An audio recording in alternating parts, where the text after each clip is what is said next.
తోడై ఉన్నాడు. ఈరోజు ప్రత్యేకత ఏంటి?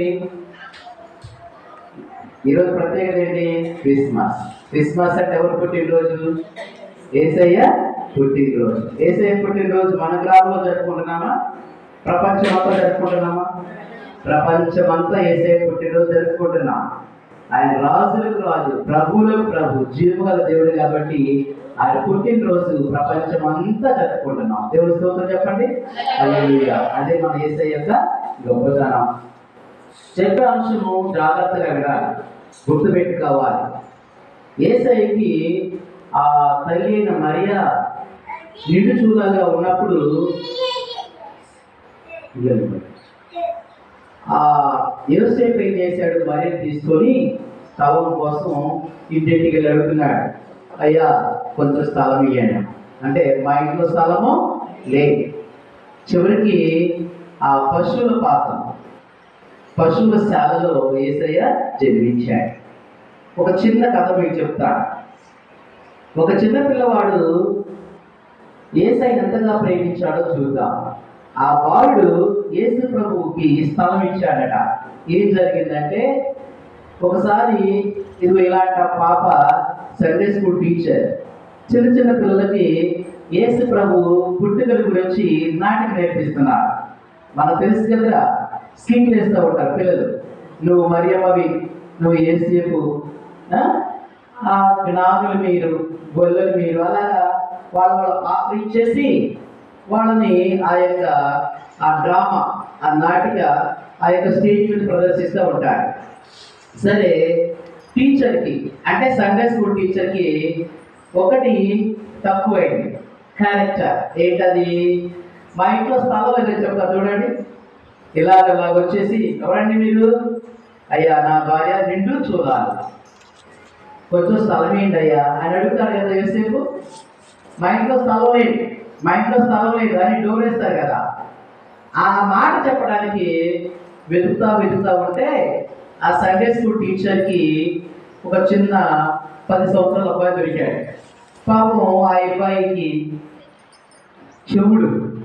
ఏంటి అబ్బాయి ప్రాబ్లం ఏంటి? చెవుడు సరిగా పడదు. సరేగా, నీకు చిన్న క్యారెక్టర్ ఇస్తున్నా.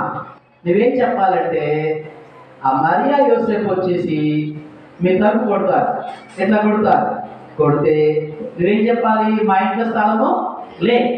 ఒక్క మాట చెప్పు. టైం పడుతుంది. ఓకే, మా ఇంట్లో స్థలము లేదు అని చెప్పమన్నాడు. సరే, ఏమైంది?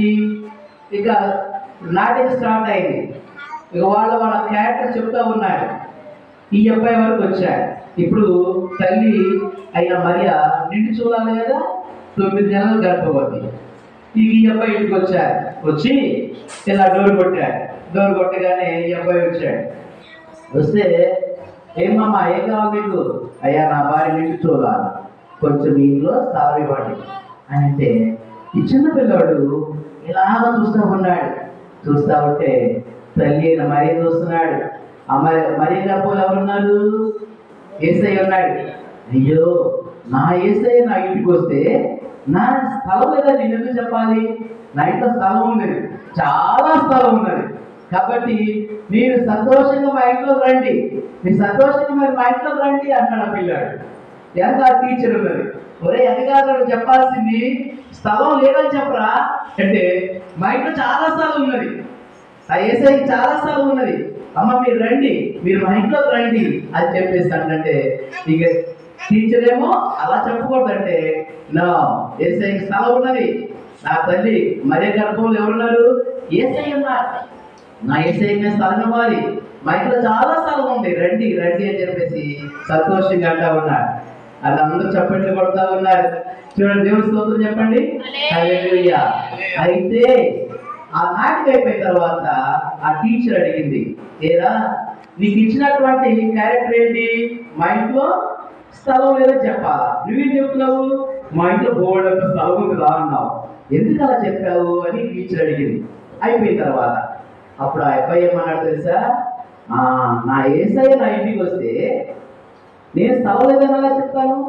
నా యేసయ్య అంటే నాకు చాలా ఇష్టం, ఆయన నన్ను ఎంతో ప్రేమిస్తున్నాడు, నా యేసయ్యకి స్థలం చాలా ఉందని నేను చెప్తాను, స్థలం లేదని నేను చెప్పను. నా యేసయ్య నేను ప్రేమిస్తున్నానని చెప్పాడంట. దేవుని స్తోత్రం చెప్పండి. మరి నువ్వు ప్రేమిస్తున్నావు యేసయ్య?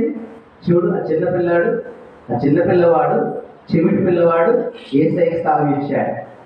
అది చూడండి. కాబట్టి నిజమైన క్రిస్మస్, నిజమైన క్రిస్మస్ మన హృదయంలో కలిగి ఉండి, క్రీస్తు మన హృదయంలో కలిగి ఉండి, అంతా కూడా అందరూ కలిసి ఆయన హృదయమంతతో ఆరాధించడం నిజమైన క్రిస్మస్. ఒక భక్తుడు ఇలాగ అన్నాడు,